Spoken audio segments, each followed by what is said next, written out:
주변에서 메타버스에 활용된 사례나 아니면 내가 한번 좀 거기에 직간접적으로 접해본 경험이 있으실까요? 제 주변에서는 증강현실에 이제 노출 혹은 경험을 해봤다기보다는 라이프 로깅 쪽이 더 가까운 것 같아요. 그 인스타그램, 저희 지금 크라를 이용하는 정도 수준?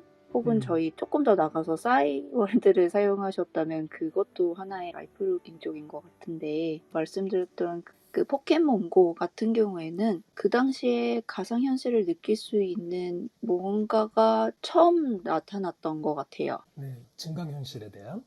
네, 그렇죠. 일반적으로 게임이라 하고 하면 뭐 흔히 하시는 컴퓨터 앞에서 하는 게임 수준에서 뭔가 현실과 연결된 거는 처음이었고, 저도 개인적으로 그게 궁금해서 그 추운 겨울에도 밖에 나가서 한번 해본 적이 있거든요. 그리고 가끔 길거리에서도 하시는 분들이 있는데, 요즘에는 동물의 숲처럼 이제 가상세계에서도 많이 하시기는 하죠. 네, 네. 그런데 요즘에 얘기를 들어보면 초등학생들은 로블록스를 많이 사용을 하더라고요. 그래서 뭔가 시대적인 흐름이 저희는 그냥 라이프로긴 약간 사람과 사람을 연결해주는 인스타그램 정도 수준에서 이제는 그 안에서 창작을 하는 게임을 원하는 친구들이 이제 이런 로블록스를 좀 많이 사용하는 것 같아요. 음, 시대가 네. 조금 변하고 있다는 것도 조금 느낄 수 있었어요. 네, 포켓몬고 나왔을 때와의 기술적인 환경이 천양지 차이로 바뀌어 있으니까요. 네, 감사합니다. 네, 상규님. 저는 제가 직접 경험한 거는 사실 별로 많지는 않은데, 이번에 코로나로 길어지면서 강원대라고 들었는데 신입생 분들이 그 학교에 계속 가지를 못하니까 이제 학교 그 홈페이지 같은 또는 커뮤니티에 우리가 갈 수 있는 강원대라는 곳이 정말 현실 세계에 실존하는가라는 이야기를 막 하니까, 강원대 내에서 이제 관련 학과생들이 가상 공간으로 공간을 만들어주고 신입생분들을 모시고 가상의 OT처럼 모였었다는 얘기를 하더라고요. 그래서 그런 것들을 전문적인 업체가 해준 게 아니라 그런 전공을 하는 학생분들이 그걸 구축을 하고, 그리고 그런 거에 관심 있는 학생분들 그리고 신입생분들이 와서 그걸 참여했다라는 거가 게임과 그 부분 좀 달랐다고 전 느꼈어요. 어떤 게임 제작사가 만들어진 공간에서 내가 플레이하는 것을 조금 넘어서 나도 메타버스 내에서 공간을 제작하고 사람을 내가 초대를 하고, 그리고 나는 내 아는 지인이 또는 궁금하게 보이는 사람들이 만든 공간에 직접 참여할 수 있다라는 게 제가 좀 재밌게 봤던 메타버스 사례였습니다. 말씀드린 희경님 올라오셨네요.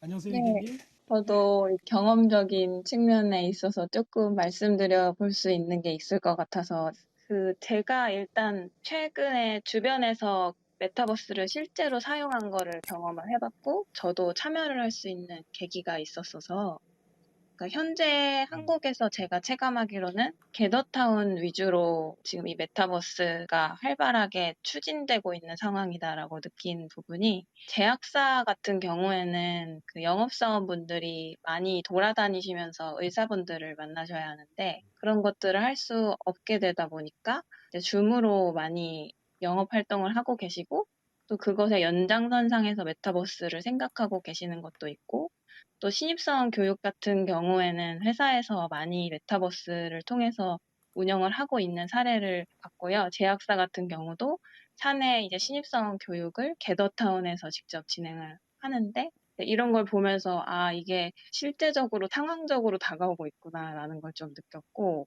그리고 제가 이제 기독교라서 교회를 다니고 있는데, 교회 같은 경우에는 매년 이렇게 시기별로 친구들을 초대해서 페스티벌 같은 거를 하는데, 그것도 아예 못하다 보니까 이번에 메타버스를 통해서 한번 진행을 하게 된 거예요. 근데 저는 사실 가상세계에서 누군가를 만난다는 게, 저는 현실 세계를 좀 소중히 여기다 보니까 너무 가상에 몰입하는 것을 좀 경계하는 편이거든요. 그래서 이렇게 해도 재밌을까 했는데, 제가 친구들을 데리고 참여를 해보니까 너무 충격적으로 재미가 있었고, 그렇죠. 이게 마치 게임처럼 참여를 하면서 그 안에서 자기 아바타를 만들어서 무언가를 하면서 막 돌아다니고 하는 게 너무 새로운 경험이기도 하고 너무 재미있더라고요. 그래서 이 팬데믹은 아무래도 계속 지속될 것 같고, 메타버스도 계속해서 지속될 것 같다 생각을 하고, 네, 호라이즌 말씀하신 거 듣고 너무 충격적이었는데, 네. 미국은 정말 멀리까지 준비하고 있구나. 음, 역시 한번 세계를 제패하고 싶어 하구나 그렇죠. 하는 걸 너무 네. 느꼈습니다. 그 페이스북의 그 호라이즌 유튜브에도 많이 이제 그 시연한 영상들이 있거든요. 한번 보시면 기술의 밀도가 우리가 생각하는 것 이상으로 저는 그렇게 느껴졌거든요. 유진님께서 거기에 대해서 또 하실 얘기가 좀 많으실 것 같은 느낌이네요.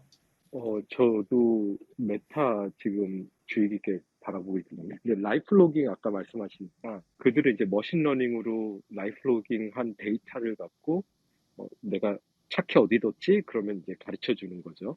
근데 2004년도에 그 파이널 컷이라는 영화 보셨어요? 로빈 윌리엄스 주연의?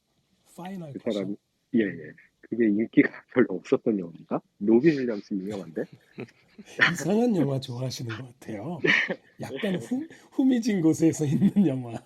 그 영화가 뭐냐면은 사람이 태어날 때 부모들이 결정을 해서 이 아이한테 마이크로칩을 달아주자 이걸 해줘요.